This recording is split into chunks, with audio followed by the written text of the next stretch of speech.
পৰ্বতৰ এখন হাবিত এটা সিংহই বহুদিন ধৰি বাস কৰিছিলে। পৰ্বতৰ হাবিৰ প্ৰায়ভাগ জন্তু তাৰ পেটত সোমায়। হাবিত জীৱ-জন্তু প্ৰায় শেষ হৈ আহিব ধৰাত সিংহৰো খাদ্যৰ অভাৱ হ'ল। এদিন সি গোটেই দিনটো হাবিতে ঘূৰি এটা জন্তু বিচাৰি নাপাই হতাশৰ গছ এজোপাৰ তলত জিৰাই আছিলে।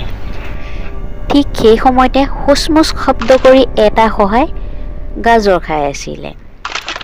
গাজৰ খাই থাকোঁতে খচখচনিত সিংহটো সাৰ পাই একেজাপে শহাটোক ধৰি পেলালে।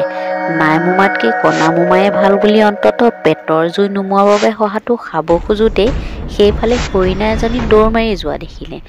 সিংহই হৰিণা দেখি শহাক এৰি হৰিণা ধৰিবলৈ পিছে পিছে দৌৰ মাৰিলে। প্ৰাণৰ ভয়ত হৰিণাই দিগবিদ হেৰুৱাই দৌৰি দি হাবিৰ মাজত লুকাল। ইফালে শহায়ো নতুন জীৱন লাভ কৰি পলাই পতং দিলে। সিংহই হৰিণা বিচাৰি হাইৰাণ হ'ল যদিও ধৰিব নোৱাৰি শহাটোকে বিচাৰি খাওঁ বুলি ভাবিলে, কিন্তু সি নিৰাশ হ'ল। তেতিয়া সি নিজৰ ভাগ্যকে দোষী ক'লে যে কাষৰটো এৰি নিলগৰটো বিচাৰ কৰা অন্যায়। শহা আৰু হৰিণাই সিংহৰ পৰা সাৱধানে থাকিবলৈ অন্য পশুবোৰকো জনাই দিলে।